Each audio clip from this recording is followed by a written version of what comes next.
Hey, ladies and gents, welcome to the Controlled Interest Gamecast, episode 264, where we talk about video games and everything happening in the industry. As always, I'm your host, Jerrad Wyche, and also, as always, I'm joined by my co-host, Dominic Orlando. It's Friday. Feel good. Time to talk about PlayStation. Yeah, man, whenever I hear the word Friday, I think of the Rebecca Black song that went viral on YouTube. Do you remember that? Yes, I do, because she has put out new music in the past couple months. That is pretty cool. Yeah, I feel kind of bad for her in that situation because she was just like an awkward teenager that, seems like she wanted to be a musical artist. Obviously, like you saying, she put out new music, and it's just one of those things that unfortunately for her went viral for the wrong reasons on the internet, and she Yeah, just got memed to, death. So got Mass Effect Andromeda. It's exactly. not exactly the same, So but yeah. last week we did our state of Xbox, basically talking about every game that's in development or rumored to be in development at Xbox and Bethesda. This week we're doing PlayStation.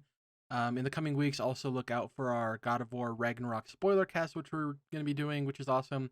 As well as next week is going to be our Game of the Year for 2022 episode. So that's going to be awesome as well. If you're wondering, well, hey, Jerrad, why aren't you doing, you did for Xbox, you did for PlayStation, why aren't you doing this for Nintendo? Nintendo's just weird with the way they handle their developers. Like, there's retro studios and some known developers there, but it'd be more about going franchise by franchise as opposed to the studios, which is a little bit more awkward. So blame Nintendo, don't blame us, is basically what I'm saying. But the way we're going to be doing this show is we're going to be covering real quick what happened at the Developer Direct. Finally got it right, didn't say Developer Digital, for the Xbox event that happened this last Wednesday. And then we're going to be going over the PlayStation Studios developer, studio by studio, what it's coming next from them, what's rumored, what do we anticipate. Yeah, that's pretty much it. Are you ready, Dom? I'm ready to go. So first up, the Xbox Developer Direct recap. There was 5 games shown, not 4. We talked about during our speculation, Dom, would they end up showing this rumored Tango Gameworks game, Hi-Fi Rush? They actually ended up showing it, and we'll get to that the details regarding that game soon. But there was 5 games shown. We're going to start off real quick. Elder Scrolls Online. They announced the new chapter, which is Necros, I believe. Not much to say here between the both of us, though we at least I don't know, Dom. I know you love Fallout. Are you an Elder Scrolls person? Not not as much. I mean, I played obviously a lot of Skyrim, but that was it. I never played the previous games, and I never got super deep into that lore specifically either. Not as much as Fallout and some other But series it's safe to say, anyway. like But Elder Scrolls 6, you're going to be interested in, right? When that marketing's yeah, pushing, yeah. definitely. So, in terms of online, though they present it as a close Elder Scrolls gameplay, you know, uh, representation. It's not. It's definitely an MMO with Elder Scrolls paint over the top. Hmm. I've tried it. It just doesn't feel the same, for better or worse, for me, anyways. But it's cool that that community is getting more updates all the time, and that ZeniMax Online Studios is very passionate about the work they do. Their lead guy, that specific guy, sorry I don't have his name, but he sells it every time he's on screen. But yeah, that was probably the least interesting one to us, anyways. Next up, Minecraft Legends. This is one that I've talked about possibly being interested in, basically because Minecraft Dungeons caught me by surprise. Their take on the Diablo formula, and what we learned from this presentation is they spent time showcasing that the PvP is kind of actually PvPvE, meaning that it's 2 teams going against one another, but the piglins, who are the enemy AI mob, are also going to be on the battlefield. They talked about how teammates share resources, so you need to work together. So it's not just you kind of fending for yourself or not paying attention to your other teammates. Um, Going back to that with the teammates, is there's various roles. So when you hop in, if there's one specific aspect of the game you like doing more than the other, you can go ahead and focus on that. So if I, and 2 other people are playing Dom, and you're like, oh, I like adventuring, I'm not much into building or fighting, you can be the person that goes out and looks for resources or finds hidden treasure. I could be the person that stays back at the base and builds our fortifications and other buildings and kind of set us up for the end battle. Somebody else could be, oh, I love fighting, I'm just going to go out and hunt mobs and maybe scout the enemy base. There's roles for people depending on how you want to play it, which is really fun. Hmm. They also said there's an emphasis on procedurally generated landscapes, so no 2 matches feel the same, which kind of fits in with Minecraft. Obviously, whenever you load up a new Minecraft map, it's all procedurally generated, and part of starting a new world is figuring out where things are, which is pretty fun. And they also talked about how you can win matches in a variety of ways, which is similar to a lot of other real-time strategy games, in that somebody could do a Zerg rush where you spawn a bunch of weaker units that do high damage and you just overwhelm your opponent with sheer numbers, or you can kind of do a base right outside of your, like a forward operating base in front of your opponent's large base, and kind of spawn units there to attack them from close range. A lot of different ways to win. The most important thing, though, is it's coming out April 18th, 2023, which is pretty soon, which is awesome. Obviously, launching an Xbox Game Pass. It sold me on it, Dom, in terms of at least trying it out and seeing what it has to offer from a single-player perspective. I doubt I'll ever have 4 friends interested in playing online. I will try online with randoms, but, that's always like a nice thought experiment. But in reality, especially with a game like this where you have to work together, I don't want to work with 3 other random people, and it's just not my vibe. So Yeah. I'm excited to see the single player aspect of it, which I enjoyed with Minecraft Dungeons, which was also marketed as, hey, play with other people, and I played it solo and still had a blast. Excited for that. I doubt you're not a big Minecraft guy, period, so I doubt this did anything for you. But in terms of what you expected to see from this game, did it kind of surprise you with what it's offering? Yeah, a bit. I mean, it does sound cool. I definitely can see the appeal for people who are into Minecraft or into that kind of collaborative strategy sort of gameplay. But on basically all those fronts, it doesn't really do much for me, like you said.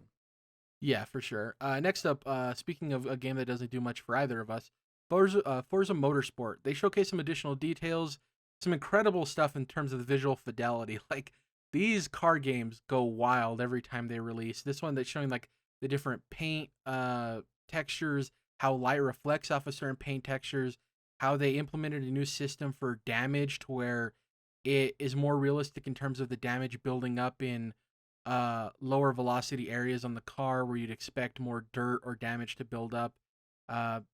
Pretty fascinating stuff.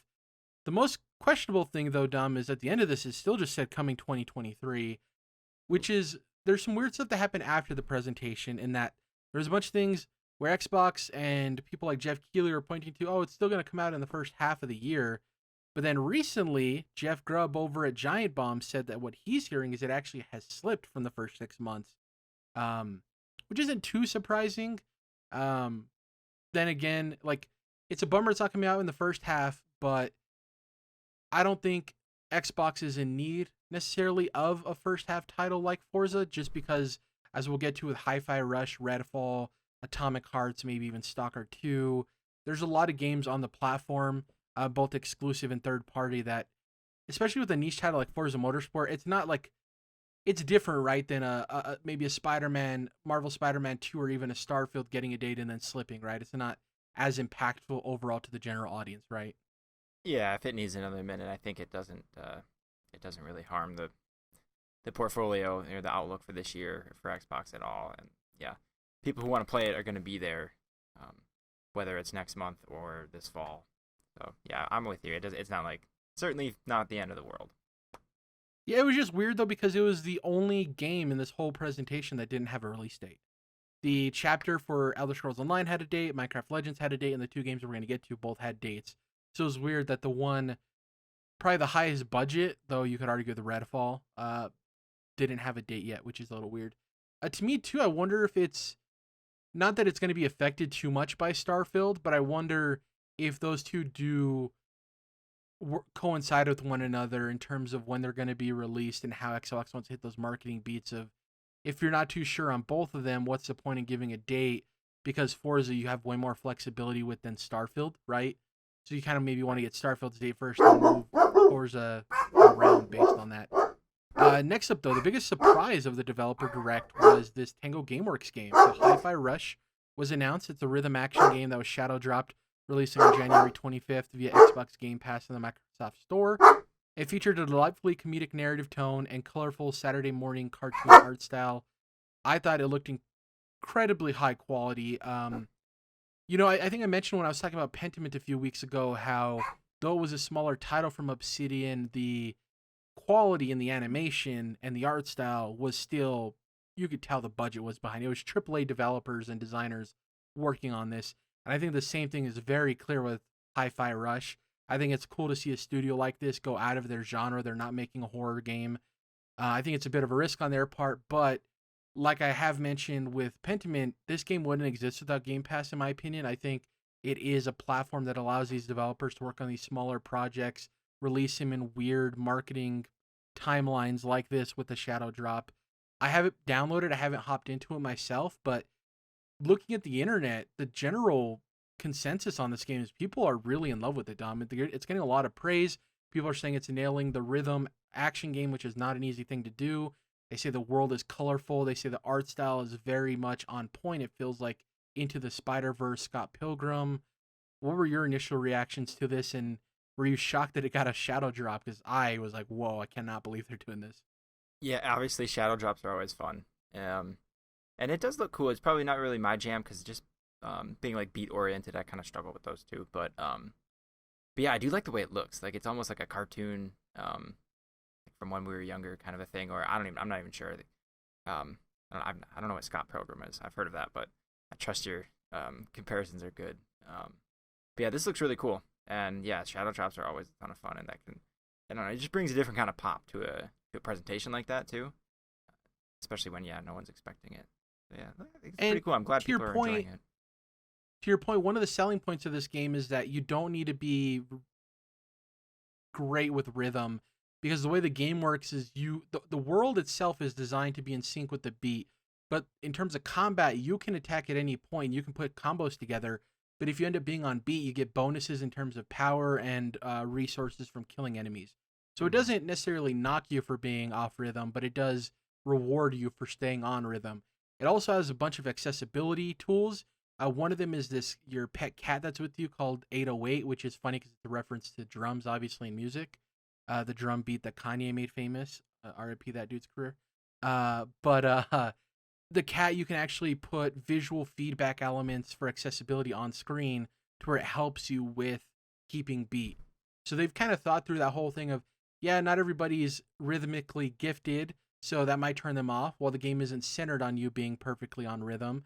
One of the other cool selling points is all of the boss fights feel like set piece moments, which they even described as in the trailer.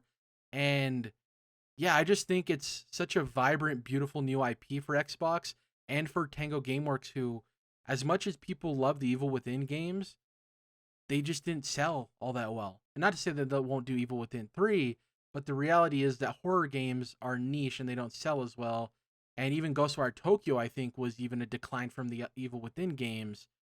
So I'm glad that they're trying something new. I still hope they release horror games because that fills out, as we talked about with both Xbox and PlayStation, you want these studios to fill out a catalog.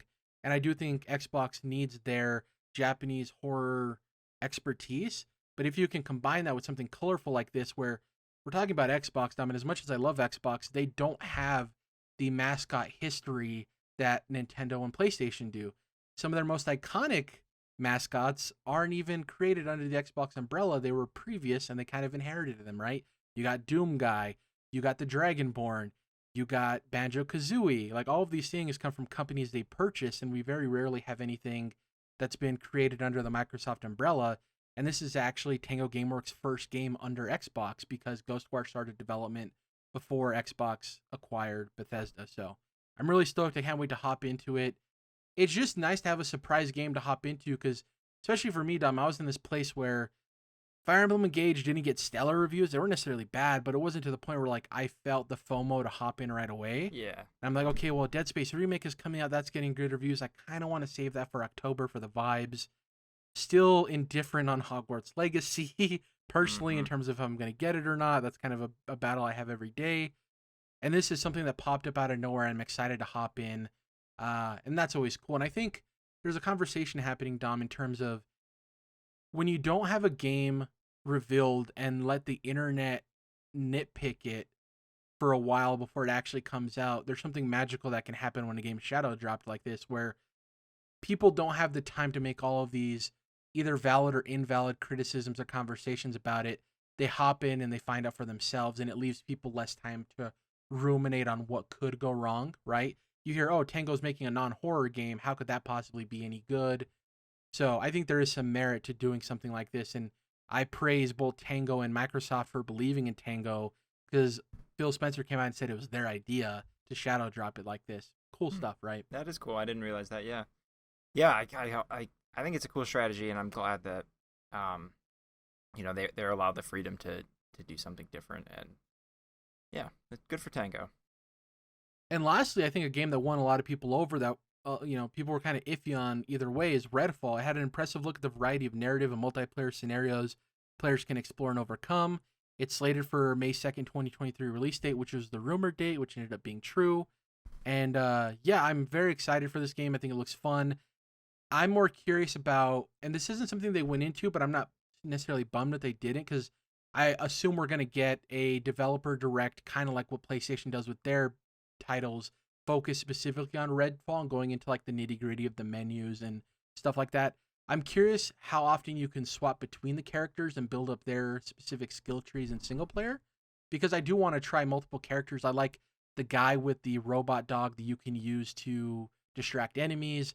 There's the sniper character. There's the female character that can create spectral stuff. Like she has a spectral elevator. It seems like she can do spectral shields and stuff like that. I'm very curious to see how those characters play. We got a hint of the loot. We saw some blue guns that you picked up from chests. I kind of want them to go more into that. We know it's not going to be like loot box focused, but with rarity weapons, there's going to be something involved there. But I am more excited for Redfall than I was before the presentation happened. How about you? Yeah, same here. This is the anticipation is growing for this. I think this should be really cool. It's good to see kind of a little bit more about the characters and everything. But yeah, and I think it's going to be timed. I'm picturing it's going to be timed well, like assuming maybe Starfield's in June.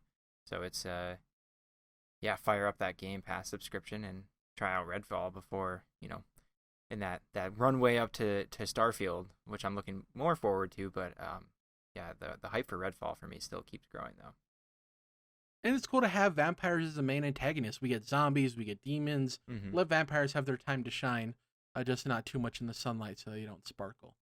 That's pretty much it for the Xbox Developer Direct. Can't wait for the next one. Excited to see when that is, how this platform for announcing games, showcasing games is going to move forward, because this is the first one. Real quick, did you like the outline and structure of it? I actually really enjoyed it.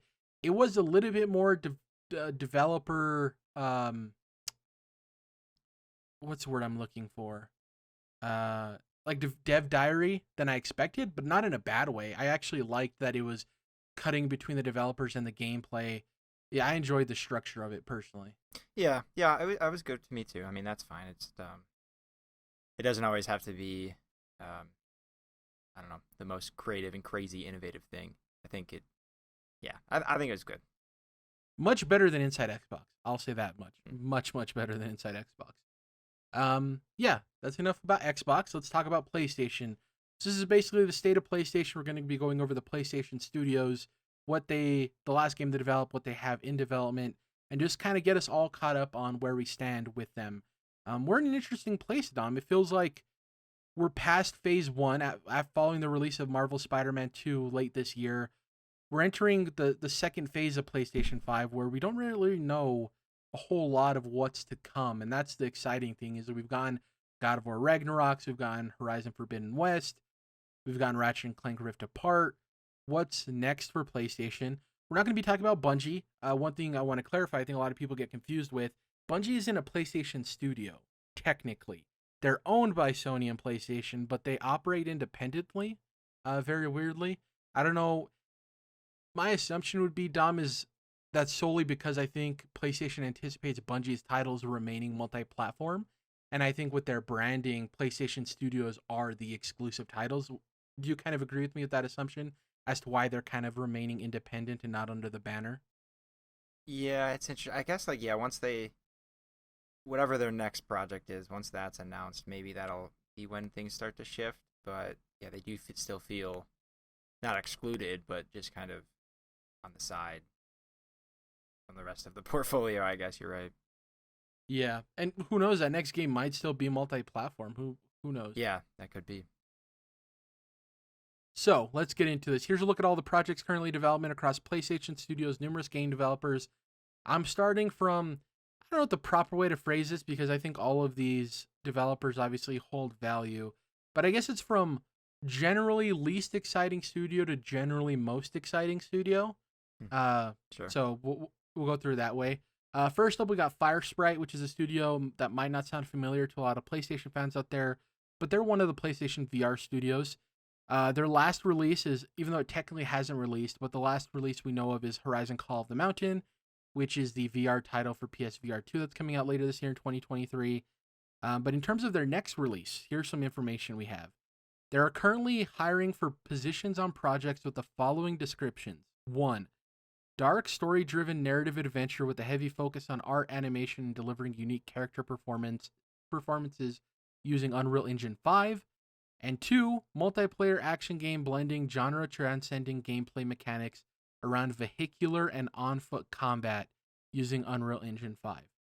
Unclear if the two openings are part of the same project or not.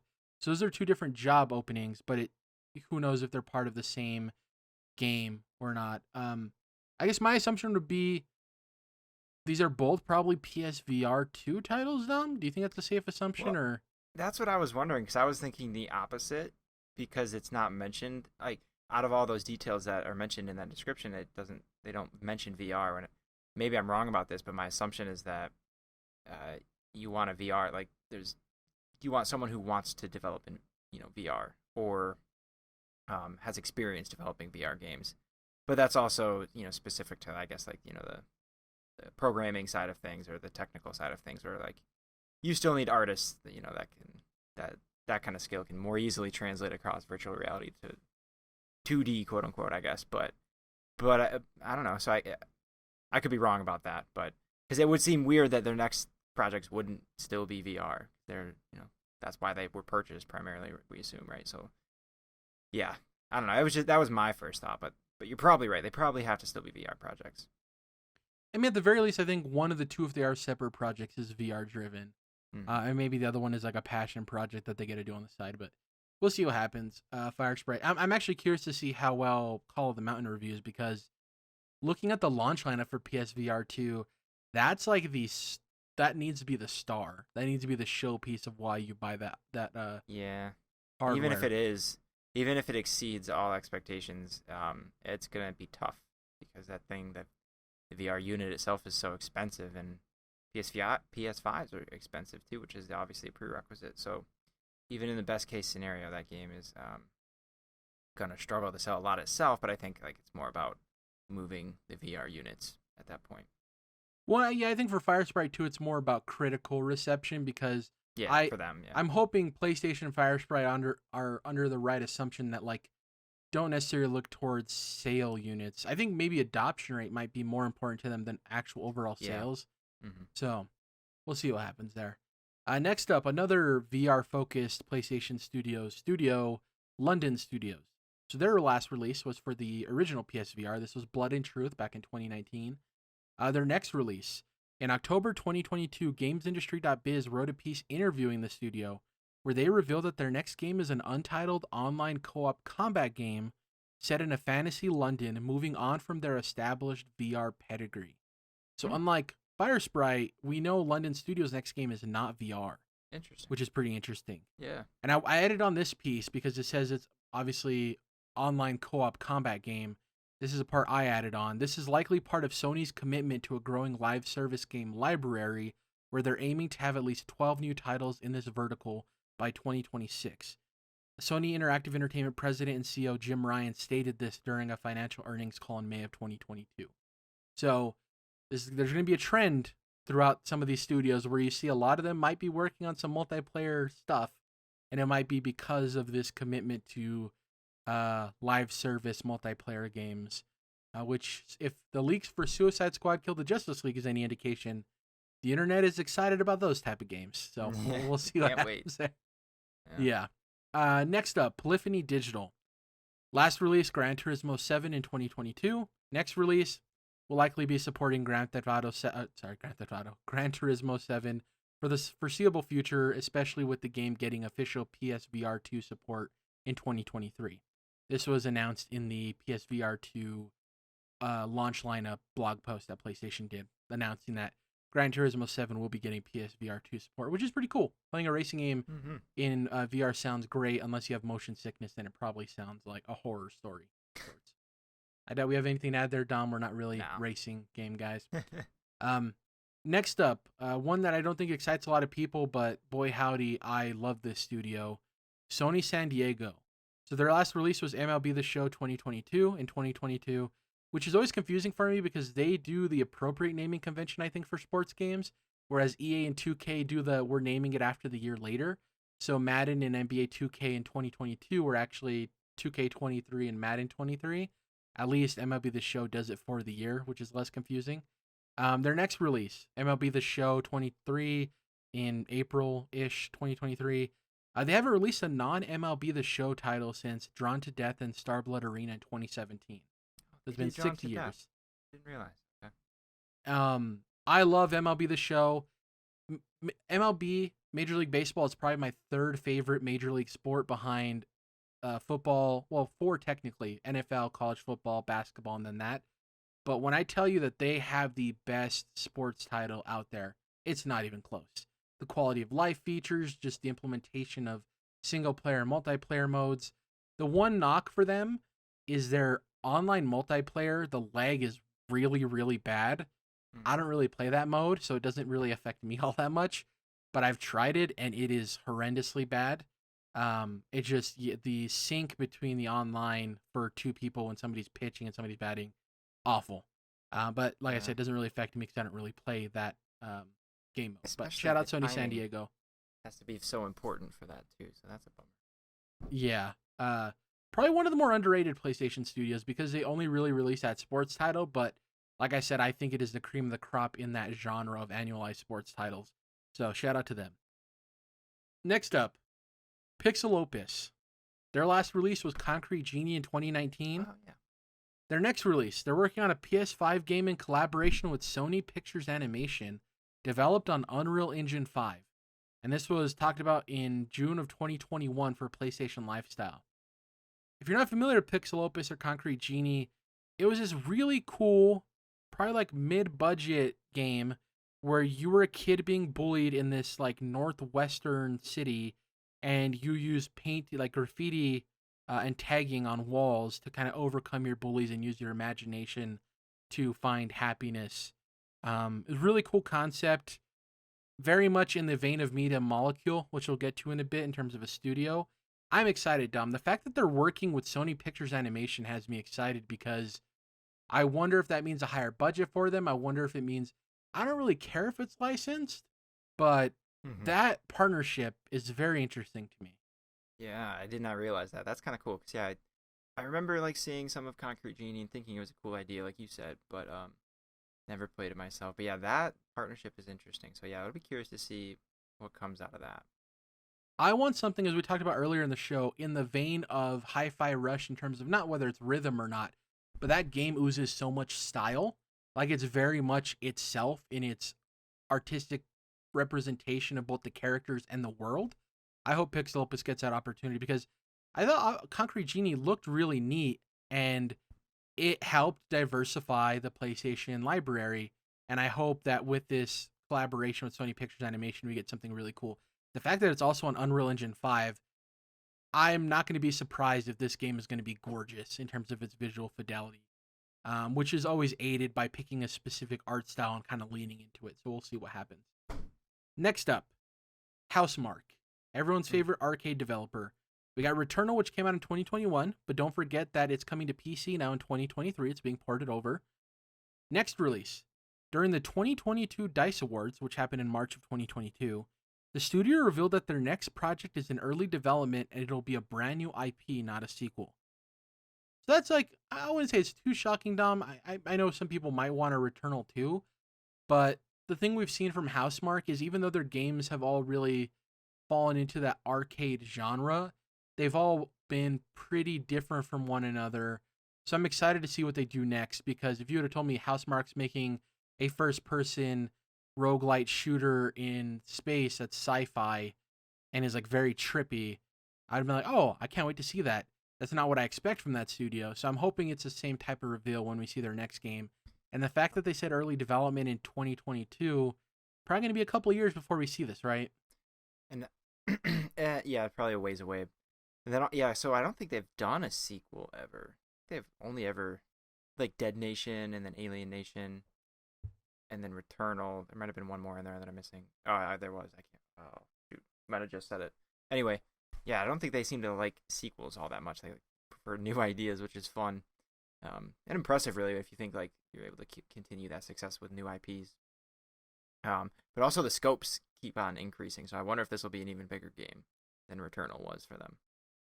Well, yeah, I kind of compare them in a way to Supergiant. Where like, yeah, they never make sequels, but we can't say that anymore for Supergiant because they just announced Hades 2. Yeah, Yeah, yeah. So you so I never do really think know. though, I think we'll get a Returnal 2, right? I think at It'll some be at point we'll some get a point. Returnal Yeah, 2. yeah. And yeah, and looking at their track record for development, Dom, the only thing I see that's close to a sequel is they made Super Stardust and then they made Super Stardust HD. But I wouldn't really call, obviously that's not really a sequel. Kind of like obviously like a HD Sure. remake, I guess. Um, I didn't know they worked on the Angry Birds trilogy video games. That's hilarious. Oh, didn't know that either. Yeah, but then they made Resogun, Alienation, Super Resogun. Stardust, Ultra Yeah. VR, Nex Machina, Matterfall, and then Returnal. Oh, Matterfall was the Battle Royale, wasn't it? No, I'm thinking of something else then. They were working on a Battle Royale, right? And it got canceled, I believe. Mm, that doesn't sound familiar, but maybe. Yeah. I think so. Yeah, Storm Divers.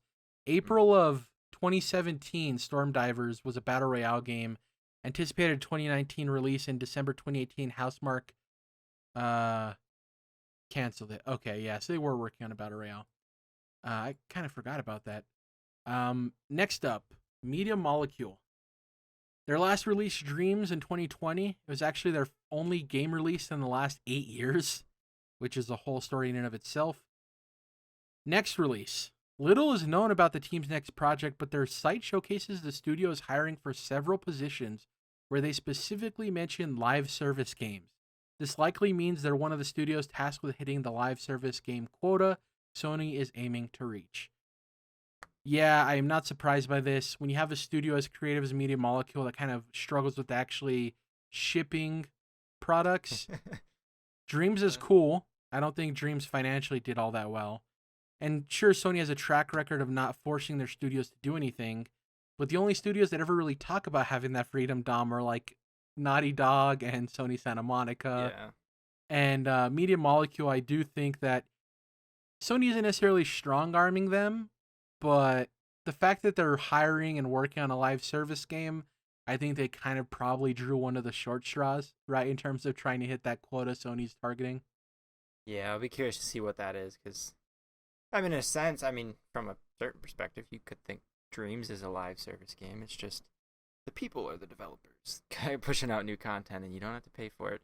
So I don't know. Yeah, this is one of the more interesting ones that Sony has, Well, and especially with dude, how we know Sony honestly, behaves. I Usually. think a Little Big Planet live service game could work in the modern era, and I'd kind of be interested in that. I love Little Big Planet. I know people prefer more of the Sackboy platformer stuff, which is such an underrated PS5 title from what I've seen. I think anyone who's played it really enjoyed it. I just want Media Molecule to have a win because I like that they're willing to do these weird offbeat creative stuff, but the business reality of it is at some point you have to nail something that hits to some extent. And maybe PlayStation Plus provides the safety net that Game Pass does for the smaller projects for Xbox Game Studios, but yeah, Media Molecule is just in this weird place. I just don't want them to turn into a support studio, Dom. That's kind of what I'm worried about. Mm-hmm. So here's hoping their next games win, whether it's live service or not. Next up, one of the up and coming stars of the PlayStation Studios team of developers, Team Asobi. Their last release, Astro's Playroom, which was a launch title for the PlayStation 5 in 2020. Their next release, the studio has stated their next project is their most ambitious yet. With PSVR 2's release on the horizon, this is my own speculation, the belief is that their next game is a follow-up to the critically acclaimed PSVR title Astrobot Rescue Mission. I think that's safe to assume that their next game is probably a focus banner title for PSVR 2, right, Dom, in the Astrobot series? That's kind of what I was picturing, is like a Mario Odyssey style platformer, right? But yeah, using Astrobot and all that. But with that kind of scope, maybe not quite as big as Mario Odyssey with 1,000 moons, but same kind of thing where like there's a lot more worlds and bigger areas, all that kind of good stuff, but in VR, because I gotta assume that there's some big investments, beyond the Horizon Call of the Mountain VR game that Sony's making, and who else to add to that batting lineup then? I'm gonna say it's not Team Asobi, it's Team Asobo, right? So, No, I'm pretty sure it's Team Asobi. I think Team Asobi, Asobo okay. is the Plague Tale people. Okay, so I didn't entirely make it up. I just mixed it up. Now you have me questioning. Yeah. Yeah. Team Asobo is the Plague Tale people. Team Okay. Asobi is the PlayStation. Yeah. Okay. Real quick with this, I think depending on who you ask, Dom, it's one or two camps of this. I think one group of people hope that it's a game developed to be an excellent platformer that is enhanced by PSVR 2. And I think there's another crowd that hopes that it's built from the ground up to be a PSVR 2 showpiece. Interesting. Solely because I think there's people who see the quality in what Team Asobi does, but maybe don't want to invest in PSVR 2 and feel like, yeah, I can't really play that without the headset. Whereas the other crowd is like, well, this will give me, if anybody's going to deliver an experience for me to own the headset, it's going to be them. So we'll see what happens.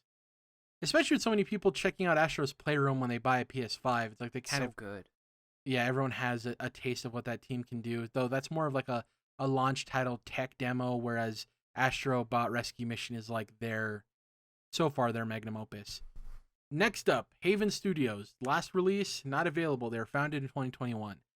So, next release. In March 2022, Sony acquired game developer Jade Raymond's new studio, developer Haven Studios. Almost a year after the collaboration between the two and the formation of the studio itself was announced in March of 2021. During the announcement, it was expressly stated that the team will be working on a new live service experience built upon a systemic and evolving world focused on delivering freedom, thrill, and playfulness. Out of all of the live service titles we've already talked about, I think Haven Studios is the one that's tasked with making the showpiece live service game, Dom, of like, this is our main live service. This is our destiny. This is our, to a lesser extent, our Sea of Thieves, right? The game that's on the platform that lives and excels. And the other ones are cool, but they're more of spur of the moment. They capture an audience for 6 to 8 months. I think Haven Studios is tasked with making the live service IP for Sony. Am I off base with that speculation or assumption?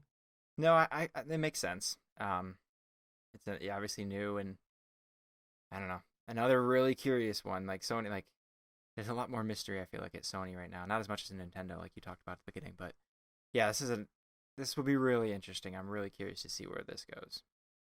I just want Jade Raymond to get a win. Between her and Amy Hennig, their bad luck has been so awful between Google Stadia and these canceled projects and Motive and all that stuff. So I just want to see what her and her team can deliver because she's one of the most important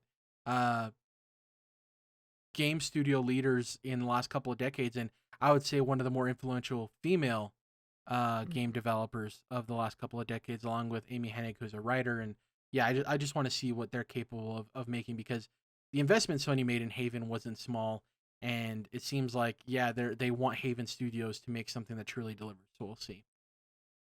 Speaking of mystery, Dom, Sony Bend, their last release, Days Gone in 2019. Next release.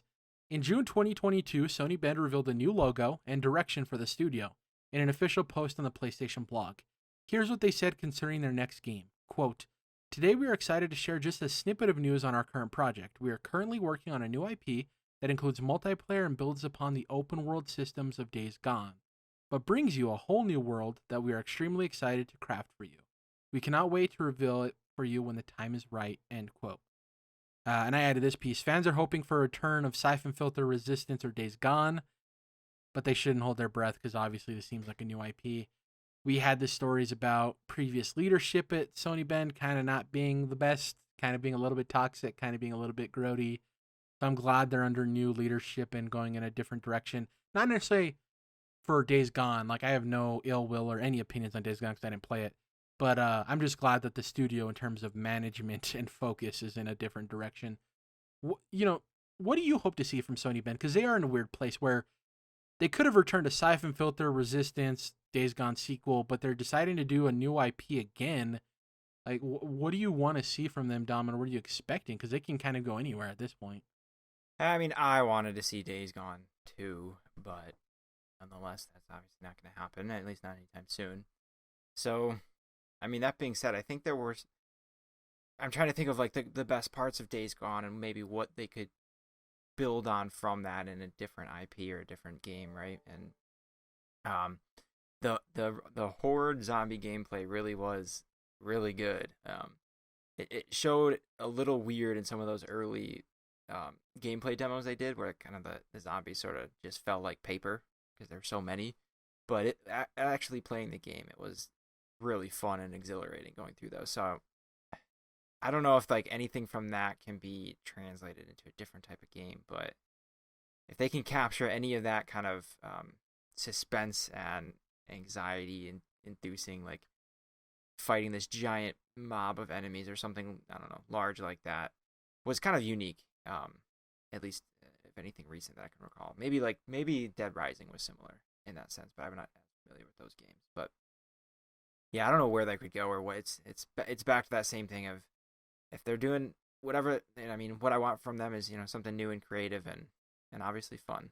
So yeah, who knows though? But like you said too, it's good they got some better people in charge there and that they're still around overall. Yeah, their statement is weird because I think it starts with the and then it ends with the where they say a new IP that includes multiplayer, and builds upon the open world systems of Days Gone. Oh, you know what I mean? So it's like I'm kind of what does that multiplayer mean? Or did they draw one of the short straws as we talked about before? Yeah. But building on the open world systems, like you said, there's some good stuff to Days Gone that you might want to see in a sequel, and hopefully they implement in this new IP. So we'll see. And this is in June 2022. I think with Days Gone coming out in 2019, them dealing with a lot of the fallout of leadership and stuff like that, who knows when they've started development. Like, I don't think people may be assuming we could see this game released in the next couple of years because, like, 2024 would be 5 years from Days Gone, but to me, that might be a little early to even expect anything. They might have started and scrapped some ideas and stuff, like you're implying, and so like it's not like that has all been straight consistent dev time on a single new project. There could have been some time lost in there. Yeah, I think we could see an announcement of it in the next couple of years, but I don't think it releases anytime soon. Would be my bet. Yeah. Speaking of a game we hope releases sometime soon, or at least is announced sometime soon, Blue Point Games. So last release was Demon Souls in 2020, a Soulsborne game I still need to get to. I would argue the best looking game on PS5. Yeah, I think that's still the case. Maybe Elden Ring might put up a fight. God of War Ragnarok is really pretty as well. But like, dude, Demon Souls looks incredible. So their next release, during a 2021 interview with Blue Point president Marco Thrush, which is such a cool name, following the announcement that Sony had officially acquired the developer, he stated, quote, "Our next project, we're working on original content right now. We can't talk about what that is, but that's the next step in the evolution for us." So a lot of people assume, damn, that means they're not doing Metal Gear Solid Remake. They're not doing Bloodborne remaster or remake. What exactly are they working on? And funny enough, I was reading an article and it made me think differently, Dom, because my assumption this whole time was, oh, it's going to be a new IP, right? Has to be a new IP. They specifically said original content, which to me means it's content that hasn't existed before, but that doesn't rule out a sequel to a game that already exists. True. You know what I mean? Good point. I didn't think of it like that. So I don't think it is this, but like a Bloodborne 2 would qualify as original content. That would be wild. I don't think that's it, but I'm giving an example. Like, I was always thinking of like new IP, but a sequel that doesn't exist is also original content. I just want to see a Blue Point. I think they deserve, as we've talked about multiple times, they deserve their own game to make.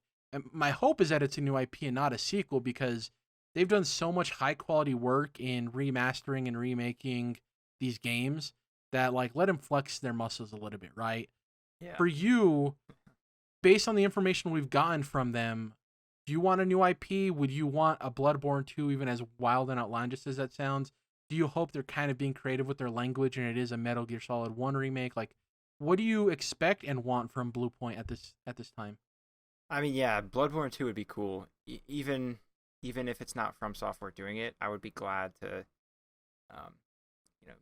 give a different studio like Blue Point a shot at it. Like, Because that also is, yeah, like for sure I'm down to let them do their own thing and not be another remake.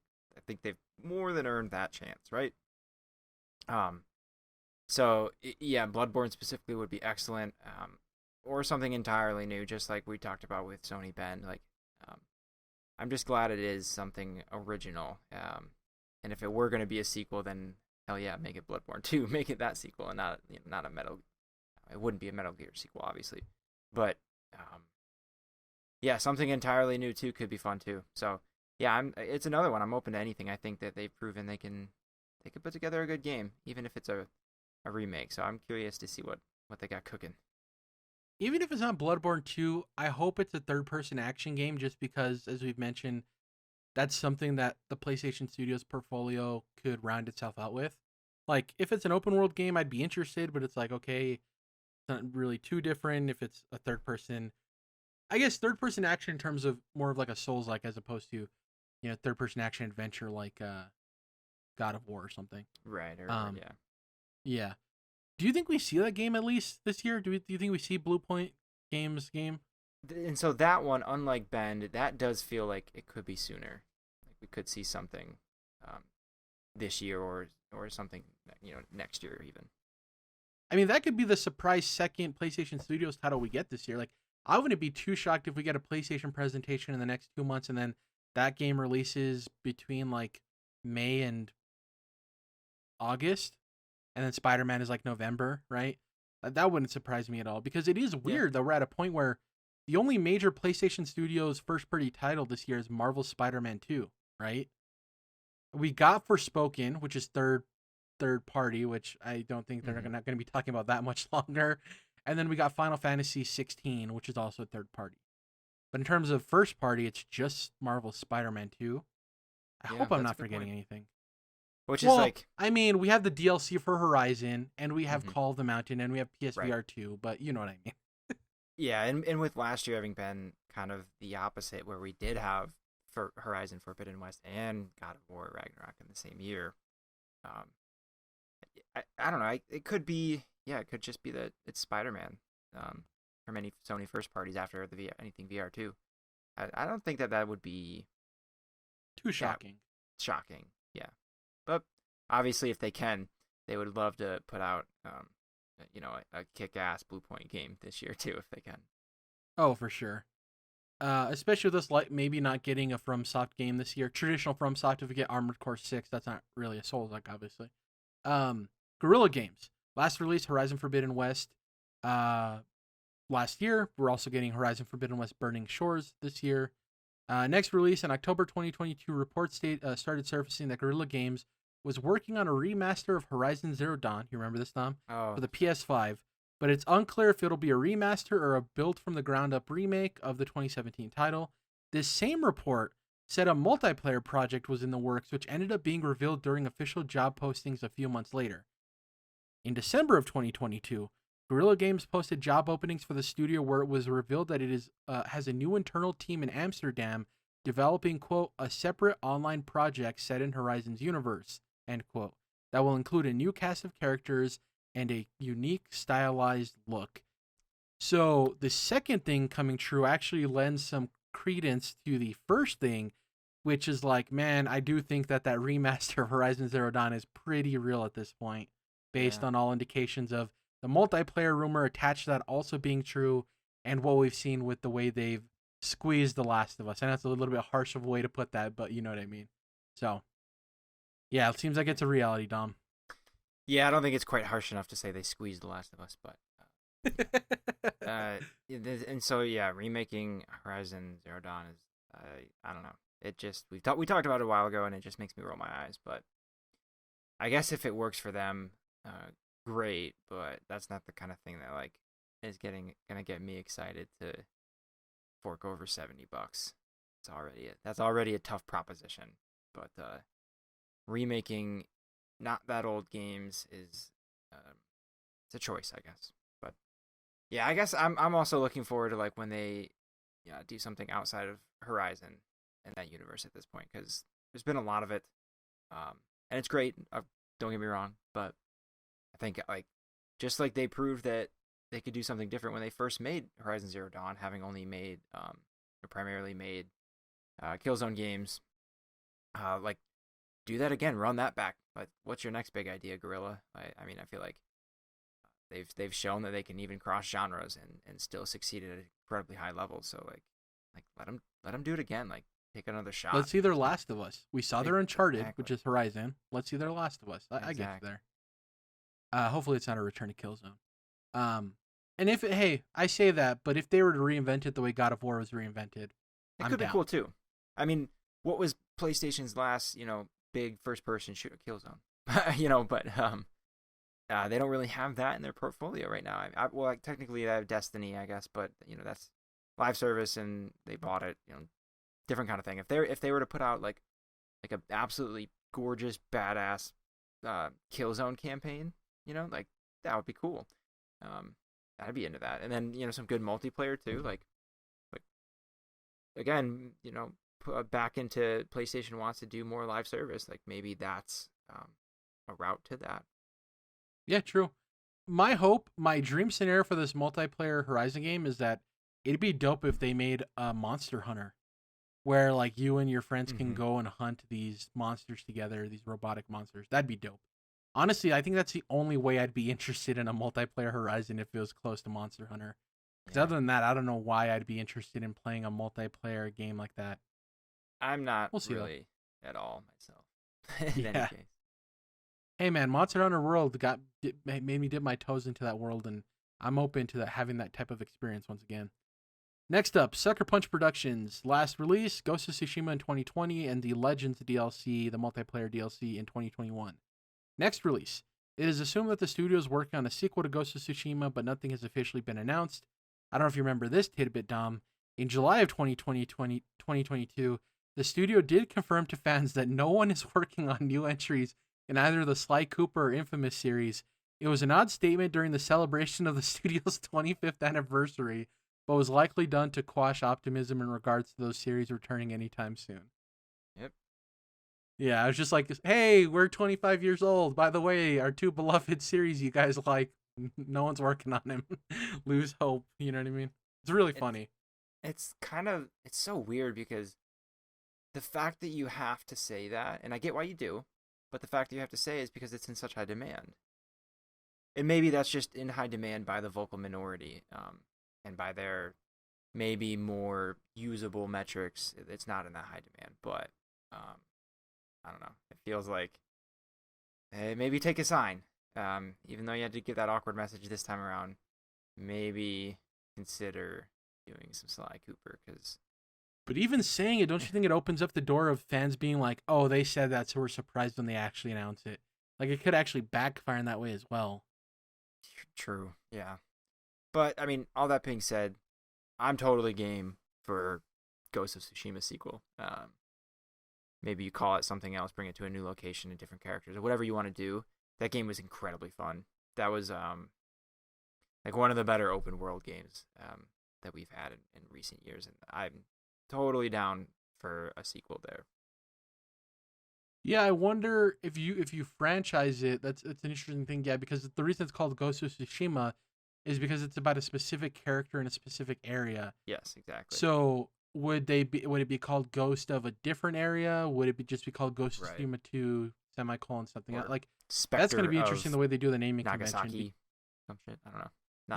Is the ghost of the series sticking point, right? Because what we saw with Horizon, the sticking point is Horizon. Horizon Forbidden West, Horizon Zero Dawn. So it'll be interesting to see what happens. Legends was a huge hit, though. People really enjoyed that multiplayer DLC. So we'll see what happens. Shout out to Sucker Punch. I think they're a little bit underrated as well in terms of a PlayStation studio developer. Absolutely. Somebody who's not underrated, Insomniac Games. Last release, Ratchet & Clank Rift Apart in 2021. Next release, there's 3 known upcoming projects in development. I didn't know about the third one. Wild. Marvel Spider-Man 2. On December 15th, 2022, PlayStation confirmed via their official blog that the sequel to the 2018 hit will launch in fall 2023. It currently stands as the only major PlayStation Studios release for 2023. What a week after the Game Awards, just drop a blog post. How weird. Probably my biggest bummer of 2022 was just that blog post, which is funny because it's like you're getting the launch window for that game, highly anticipated, which is like, why do it this way? Marvel's Wolverine, which was revealed in 2021, though not confirmed, it's assumed that this will be Insomniac Games' next major release following Marvel's Spider-Man 2. And the only reason I clarify that is we're not sure if we're going to get like a Miles Morales after Spider-Man 2, like a smaller Right. Spider-Man project, because it's totally possible. That kind of snuck up on us. No one expected Miles Morales to come out as quickly as Exactly. It did, so could happen in something similar again. Yeah, I mean, it could be like Marvel's Venom or Marvel's, I don't know, something. Black Who knows? Cat. Dude, yeah, Black Cat game would be sick. Because with a small, you got me thinking about stuff. Anyways, their third game, new Daredevil. multiplayer IP that is in development, revealed via official job postings, likely part of Sony's commitment to new live service games, but unconfirmed as of now. Unconfirmed from Insomniac. The job postings clearly define they're working on a new multiplayer IP. Interesting. Which is interesting. I don't know. I wonder if it'd be like a Ratchet and Clank multiplayer game. I know it's new IP, but it could be like maybe not called Ratchet and Clank, but something else. I don't know. Like I'm not too familiar with Ratchet and Clank universe. Like it could be a word associated with the franchise, like something. Like there's like Crash Rumble, which is a bad example because he uses Crash Bandicoot's first name. But you know what I mean. Like it could be something like that. Or whatever. Do you know the name of the astronaut guy that people make fun of in Ratchet and Clank? Oh, I don't know. No. You know what I'm talking about though, right? Like the human guy, the spaceman. Hold on, let me look this up real quick. It's been a minute. Ratchet. What would you call him? Space guy. Quark is his name? Maybe I'm thinking of somebody else. Captain Quark. Anyways, what a tangent. I think that could be possible, but who knows? Once again, a new multiplayer IP is like the least exciting thing for me from Insomniac, right? It's like Marvel Spider-Man 2, hell yeah. If there's a small spin-off, hell yeah. Marvel's Wolverine, hell yeah. Like I said before, Dom, multiplayer game? all I want in that Marvel's Wolverine game is let me get the iconic Wolverine Hulk fight that we've never gotten in any piece of media outside the comics. Just give it to me. Please. That's all I want, Insomniac, if you're listening. Just give me Wolverine versus Hulk, please. In a game that featured a fight similar to Wolverine versus Hulk, Sony Santa Monica. Their last release, God of War Ragnarok 2022. I was making a joke about Kratos and Thor, you know what I mean? Kind of like Wolverine. Oh, Hulk. okay. Gotcha. Yeah. So I was looking at you and you're like, man, I'm completely lost. What is he talking about? Yeah. Next release, likely in very early pre-production. Unclear if it'll be a God of War title or something different, which is a discussion we're going to be talking about in our God of War Ragnarok spoiler cast in terms of what's next for that franchise. But what we do know is Cory Barlog is said to be working on the studio's next project. Remember, he wasn't on God of War Ragnarok. He served as like a narrative consultant early on, but he wasn't like the director. Or he wasn't in charge of it by any means. So I hope he's working on a new IP. I just want to see something from Cory Barlog because what him and his team were able to do with God of War 2018 and turn that franchise into something completely different, yet still the same, I'm 100% down. It's one of those things we talk about, Don, with like, whenever they announce their next game, I'm in. Like Double Fine, right? Cory Barlog, I'm into whatever his next game is. Yeah. And obviously the easy, the low-hanging fruit, desire is, bring Kratos to a different location with a different mythology and have him wreak havoc there too.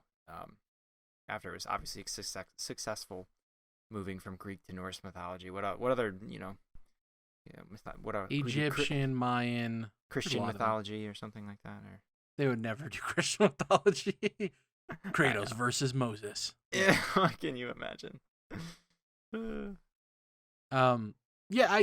funny thing is, I think there's a chance that this could be sooner rather than later because it could have been two teams working opposite of each other. Where as God of War Ragnarok was winding down, Cory Barlog and a smaller team were maybe working on pre-pro, and people were slowly moving over to work on that other team. So I don't think it's out of the realm of possibility that we could see this game by 2025 release. Like, I don't think we necessarily have to wait so long, 4 years. I think it could be closer to 3 years, depending on how those teams are split up. So, especially if they go the route of Insomniac, and maybe we get, instead of a Miles Morales, we get a game centered around Atreus. that's maybe a bit smaller in scope, but you know, equally good in quality and all that. And I don't know, that could be cool. What's he got going on after Ragnarok? Dude, if they announce God of Mischief, I'm down. Oh, that's a good title too. Yeah, because he's, spoiler alert, if you haven't played God of War 2018, he's Loki, right? So God of Mischief would be sick. I mean, they could also lean into the Loki thing because Loki's super popular, but Disney already has the Loki show on Disney Plus. So yeah, just go God of Mischief. But yeah, because more people know him as Atreus anyways than Loki. You know what I mean? So God of Mischief would be sick because it would have the relation to the series, but people would also understand it's like not the same series. It's a spinoff. So God of Mischief would be sick. Man, I want that now so bad. Next up, the last one, the biggest one, Naughty Dog. We got a little bit to talk about here. Last release, their last new release was Last of Us Part 2 2020, but they did release the Part 1 remake in 2022. Next release, in a recent January 2023 interview with BuzzFeed, Naughty Dog co-president Neil Druckmann stated the following, quote, "For us, Uncharted was insanely successful. Uncharted 4 was one of our best-selling games. And we're able to put our final brushstrokes on that story and say that we're done. We're moving on." This is basically him talking about, like, are you doing Last of Us Part 3? Are you returning Uncharted? What's next for the studio? We'll get into some of the other parts in terms of Last of Us, but I think people need to understand, too, that just because Neil says Naughty Dog is done with Uncharted, don't worry, because there is possibilities of other studios at PlayStation working on an Uncharted game just like we got with Lost Legacy. Just because Naughty Dog is done with Uncharted doesn't mean the series is necessarily done. But don't worry too much. Now, we know of 4 projects in development at Naughty Dog, Dom. First up, standalone factions. This is rumored to release in 2023. From Neil Druckmann, quote, "The next Last of Us game is going to be this multiplayer experience where you'll be able to enter the world of The Last of Us with your friend and get to experience the tension and brutality of that world, and a brand new story and cast of characters that live in another city that we haven't seen yet in the world of The Last of Us. This is going to be another chapter in the universe of The Last of Us," end quote. How many times can Neil Druckmann say The Last of Us? I think that, we talked about Haven Studios.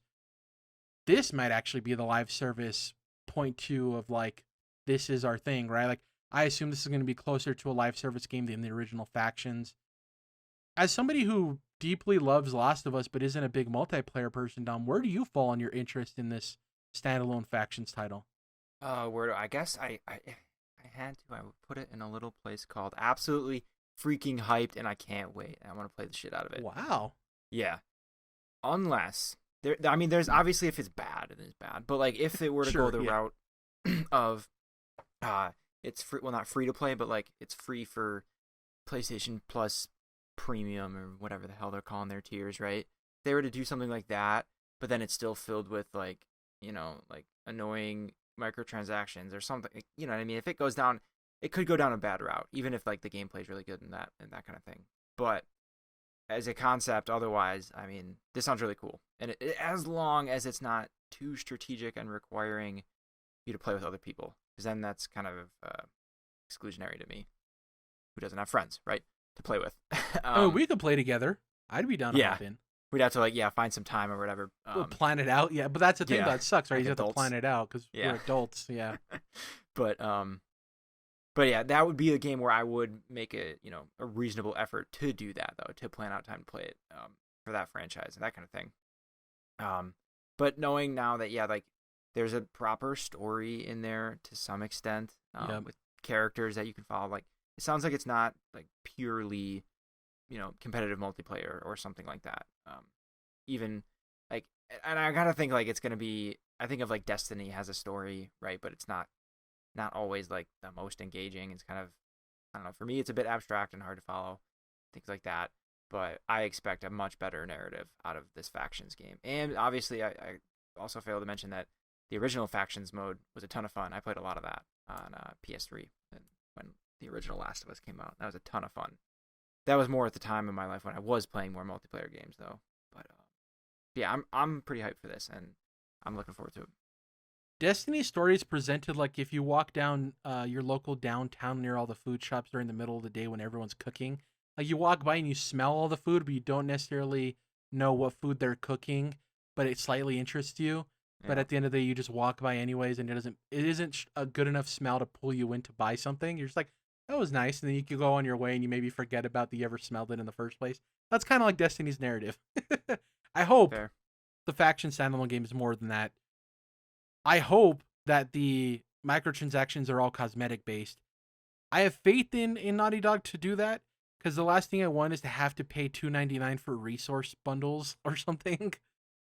And like, I'm totally down for paying $20 for like going a little bit more how they used to do DLC. Like, yeah, if there's a new Area story, expansion or something. exactly. Like, and I know like yeah, the market is has gravitated to where it has, where like people don't.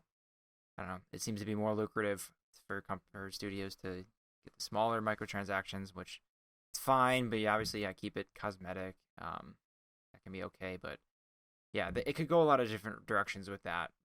But maybe only second, like we'll have the same discussion when Ubisoft's Star Wars game from the developers of Division.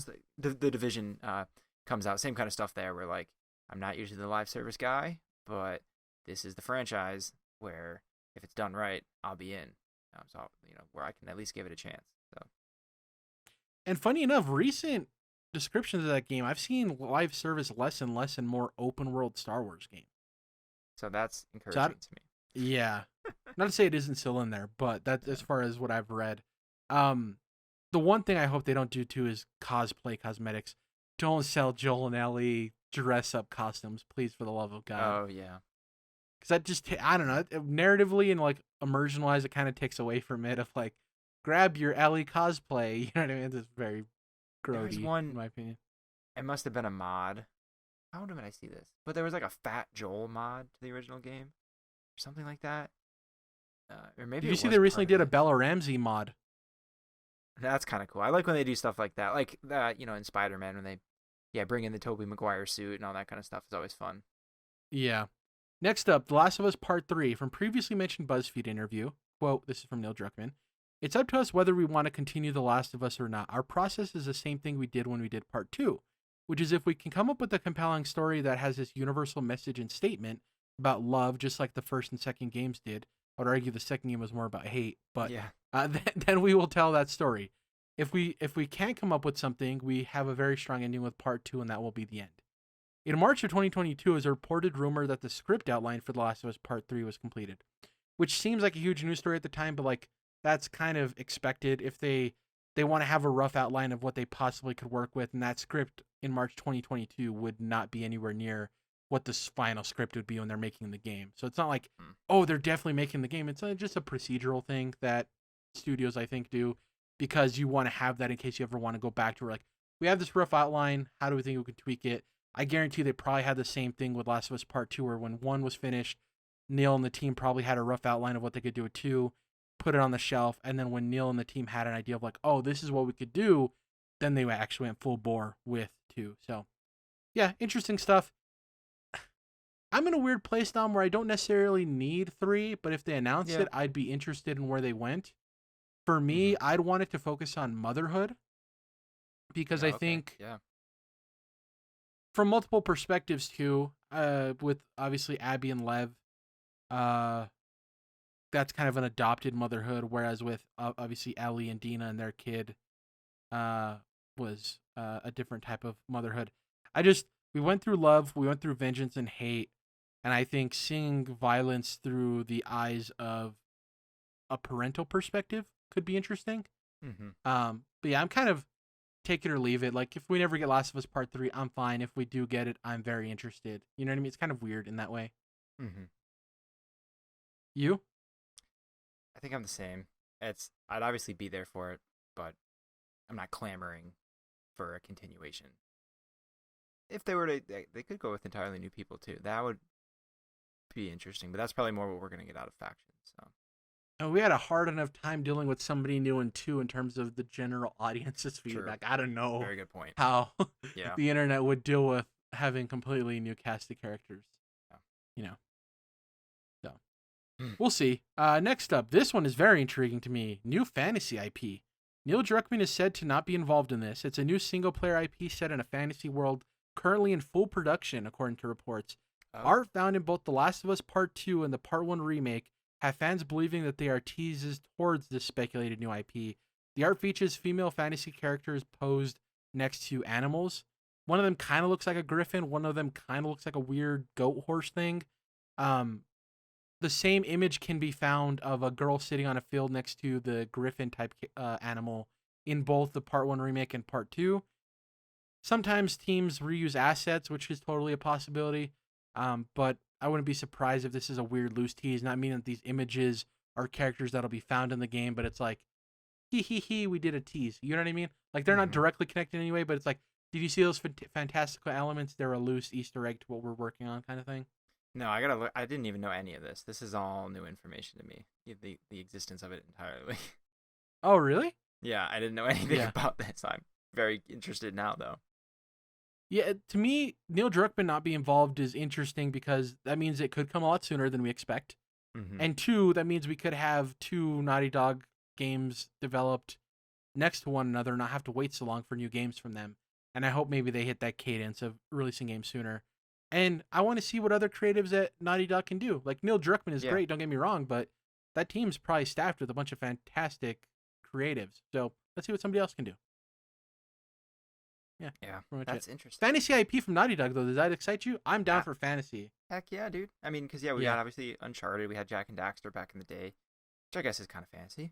And then I mean, as always, like, I'm down if they have something that they believe in that's new and different from what they're normally doing.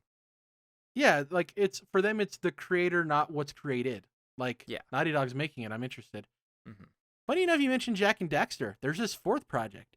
So this is actually being co-developed project in beloved franchise. A new unnamed Sony studio based in San Diego, which we heard reports about last year, that they opened this new studio in San Diego. It's not Sony San Diego, it's a different studio. That San Diego studio posted the following during a job listing for a summer 2023 internship. Quote, "We are a new PlayStation studio based in San Diego, California. Our team seeks to impact Sony Interactive Entertainment positively by inspiring the thoughts and emotions of players worldwide throughout an amazing gaming experience. Currently, we are co-developing an exciting new project with Naughty Dog in a beloved franchise." Oh. Here's hoping that this is Jak and Daxter. For the love of God, please bring Jak and Daxter back. That would be so much fun. This is the perfect way of, like, we knew Naughty Dog was never going to go back to it. The reality of it is that's not where that studio is anymore. For better or worse, I know people want to think that Jak and Daxter is this immaculate, critical masterpiece. It's not. I love Jak and Daxter. It's not. This is the best way to bring it back. A new studio. Let them give their take on it with Naughty Dog kind of overseeing, making sure they kind of hit the points in which they did when they developed Jak and Daxter. Though that being said, Naughty Dog now, I don't know how many people they even retain from the team that made any of the Jak and Daxters at this point. Right. That's so far away, so long ago. And I don't know if maybe them just saying co-develop is a sign of, like, good faith. Of that leads me to believe that it is possibly Jak and Daxter done, because even if Naughty Dog doesn't touch the development of that game for a second, the moment it's announced, what goes over better with fans? New Jak and Daxter, co-developed by Naughty Dog and new studio, or new Jak and Daxter from studio you've never heard of.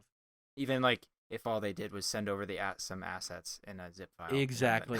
That's still co-developing, right? Exactly. I hope it's Jak and Daxter. Could be Sly Cooper, though we know from Sucker Punch that's not happening. Can't be Crash because they don't own the IP anymore.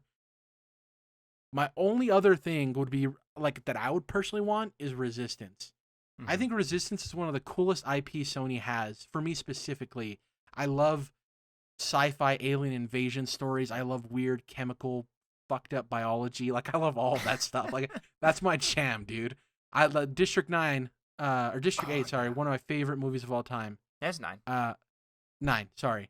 I always get it confused because there was a sequel in development, and I always forget if it's 8 to 9 or 9 to 10. It's 9 to 10. Yeah, so I'd love Resistance to come back, but if I was a betting man, my money would probably be on Jak and Daxter. Because, to my point that I make several times, the catalog. What's missing from their catalog? Something like Jak and Daxter. Like a more colorful, playful, family-forward platformer game with weird, dry, and blue humor. So, yeah. We'll see what happens. Were you a Jak and Daxter guy or no? Yeah, that was actually one I did get big into when I was a kid on PS2. think 1 and 2, like the first 2 games, and then there was like a PSP game and I think one other sequel. That Well, shout out to former host of Controlled Interest Gamecast, Jordan Jarvis. Remember, he was a big Crash X Team Racing or whatever guy. That's that was right, his jam, Jack or X. Jack X Comet Racing or whatever Oh, the heck it was man. called. He used to sing those praises all the time. Yeah, so I hope it's Jak and Daxter. I'd love to see a return of that series. I'd be excited to see what that looks like on PS5. I think it could look utterly beautiful. Imagine if Blue Point's game is Jak 4. That could be cool too. Yeah, because that's original content. Yeah. Yeah. We'll see what happens. That was the state of PlayStation. Thank you guys for joining us. A lot of stuff coming. I'm excited. We there's a lot of unknown with both Xbox, PlayStation, and even Nintendo. So it's cool to catch up and be like, where does everyone stand? What's going on? What's next? Yeah, like I said, we're not doing one for Nintendo, unfortunately. Nintendo will probably let us know what's going on soon. In terms of what we've been playing, you went a little long this episode, so I don't want to talk too long. The big thing is I played and completed Super Lucky's Tale, Dom. Oh, cool. Yeah, it's a 3D platformer. Really fun. I started it because I was in that moment of like, I don't know what to play. Let me hop into something. I had the itch for a platformer, so I was like, oh, Super Lucky's Tale looks fun. Hopped in. It's simple. It's not anything crazy. I ended up completing it, and I hopped into New Super Lucky's Tale, which is the sequel, just to see the difference real quick. Eventually, I want to get to it and play it, but I was like, I got my fill, but I want to see what the improvements were. Really cool stuff. The things you expect from a jump from one 3D platformer to another. Fully rotatable camera. The animations are smoother. The gameplay is a little bit more sped up. It's not as slow. My opinion, my advice to anybody out there is if you want to hop into one of these 3D platformers and it sounds fun, I would just hop into New Super Lucky's Tale. It's the better quality version of the game. You're not losing out on any like narrative from not playing the first one, and you're gonna have an overall better time. The first one does suffer from like developers' first 3D platformer, where it's a little clunky, it's a little chunky, the jumps aren't always precise. The boss battles are fun, but sometimes you kind of get hit unfairly. So, from what I've played, about the 30 minutes of New Super Lucky's Tale, anybody new should hop into that one over the first one. Other than that, been playing Marvel Snap as usual, addicted to that mobile card game. And then I tried out Human Fall Flat with a friend, which is like the physics-based co-op puzzle game where you're like these two wonky gang beasts looking people and you have to solve puzzles with platforming and helping each other out. It's pretty fun. Game's been out for years, but we wanted something to check out and we checked that out. It was a fun time. Other than that, obviously going to be hopping into Hi-Fi Rush, and I'm going to try to play As It Does Falls and complete it before our Game of the Year show. How Long to Beat says it's about 6 hours, so I should be able to get through that before next week's show. So looking forward to that. Anything real quick for you, Dom?